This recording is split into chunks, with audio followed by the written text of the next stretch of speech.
Good morning, everybody. So, a simple video, really. This is nothing really to go into too much detail about. It's a simple video. I'm expecting a bit of a pullback this weekend, and if we don't get it, it's going to be pretty bullish, but I'm expecting it.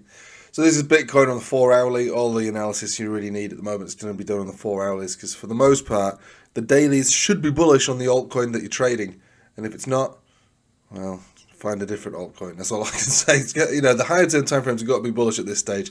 If they haven't managed to get a bullish chart, I wouldn't expect too much from those charts. But the 4-hourlies are looking like this. Most of them are looking like this to an extent, and that is the death cross. And we're trying to break above it. So this is your exponential moving average down here, forming a golden cross. And that is at 95,774. This is your simple moving average death cross, offering a resistance at 98,232. So it's a battle between the rock and a hard place. Support, resistance, support, resistance. If it breaks from here and moves up, then excellent. And at that point, you really need to see Bitcoin getting above 100,000. So we'll see. I think it's going to do it, to be honest. I do think it's going to break above it. But you know the rule, resistances expect rejection. Supports expect support. It's a simple stuff. So I'm not here to say that it's definitely going to break out. You're going to make it to 100,000, 110, 112, 250,000. Obviously someone's going to say that, but it's not based on anything that I can see or they can see, unless they've taken something that they shouldn't have. So that's the deal on Bitcoin. And again, the money flow index has been flashing overheated. It's not that bad, but it's bad enough to want to come down. So we're looking for a pullback, is all I'm saying. That's all I'm saying. Right, the daily broke above the 20 moving average, so we are still looking for pullbacks that could get supported on any one of these moving averages. 96,268. Look, supports. What do you expect from a support? To be supported. Resistance, there's nothing above us, so it is really about breaking through that death cross on the 4-hourly. We did the Patreon live stream last night, and there was a million altcoin charts that all look the same. But one of them that doesn't look the same is XRP. XRP, like I said yesterday, we're going to push into that $2.50 area.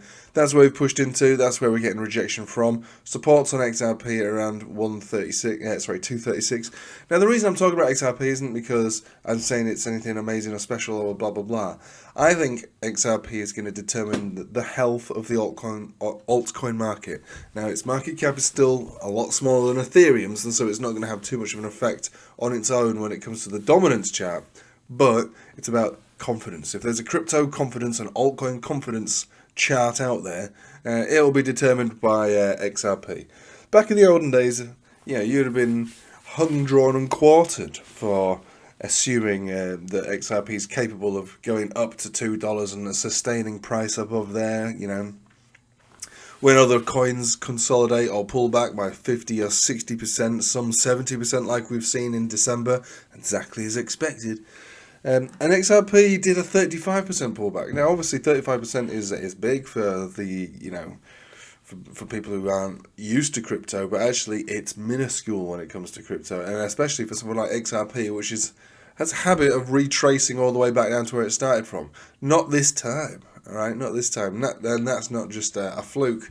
We've said this for ages, that when it breaks out this huge triangle formation that we've had on XRP, it's going to run, which is what it's done. And it's sustained its price.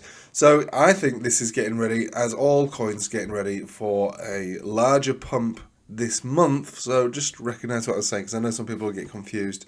Not the majority of you, but there's always one or two that don't get it. He said it's going to get rejected, but now he said it's going to pump.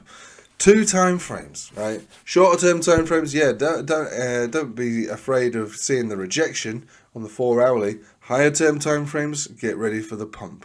I'm expecting January to be similar to that of November, maybe not quite as big, but similar. And so that's what I'm expecting this month. However, this weekend, a little bit of a pullback. 2 time frames, 2 directions, 2 analysis. That's it. All right, so I am just going to leave it with you there. There is really nothing much more to say. You've got the Bitcoin and the XRP and the altcoin overview from that. You could determine what's going to happen on your particular chart of interest. I would say though, after looking, because we did a big stream last night, I would say though, no altcoin is created equal. There are some steaming turds out there. And even altcoins which aren't steaming turds or give the appearance or the presentation that they're not steaming turds when it comes to their name and their ticker and their influencer of choice saying how good it is, there wasn't that many altcoins which seemed pre-programmed to keep going up, regardless of Bitcoin. But there were some, and they were mostly top cap old school dinosaur coins. Make of that what you will, but that was the situation that we found yesterday. The older, and again, it's a sweeping statement. This is why you need to learn to chart yourself or join the streams. The older coins seem to be the best ones, and I suppose my theory is that higher liquidity, higher confidence, longer charts gives a better way to trade them. But also on top of that, if we're changing the landscape when it comes to altcoins in general, if we're thinking about, maybe there is a viable business in all of this with this new administration and the deregulation, and maybe we can start to view it as technology, perhaps. And again, I'm trying not to sound like a crypto fanboy. I'm trying to stick to the charts for the most part. Then it's the tried and tested blockchains that are going to get the investments, aren't they? And these are your XRP, your XLM, your Algorand, your Ethereum, Solana, I suppose, your ADAs, all these sort of things. These are the ones that were like, okay, they've been through several cycles. They've sustained higher highs and higher lows on the higher term time frames. The utility is excellent. They offer solutions to this and that and the other. They're energy efficient, blah, blah, blah. They're not going to, if you're going to invest, if there's going to be large investments from, multi-billions, millions going in from, large investors or perhaps maybe even institutions, they're not going to go into the fart coin, I don't believe, all right? And if they are, they won't be doing it for several years. So there's a time and a place for a fart coin, I understand. But you see what I'm saying? I'm just reflecting my own opinions onto the charts that I saw, and trying to work out, okay, well, the charts look good, so they've got the green light from a charting perspective. But why is that? And for me, it's all those reasons. Right, I've gone on long enough. I've got to go. I'll speak to you tomorrow. Hope you have a nice day. Take it easy.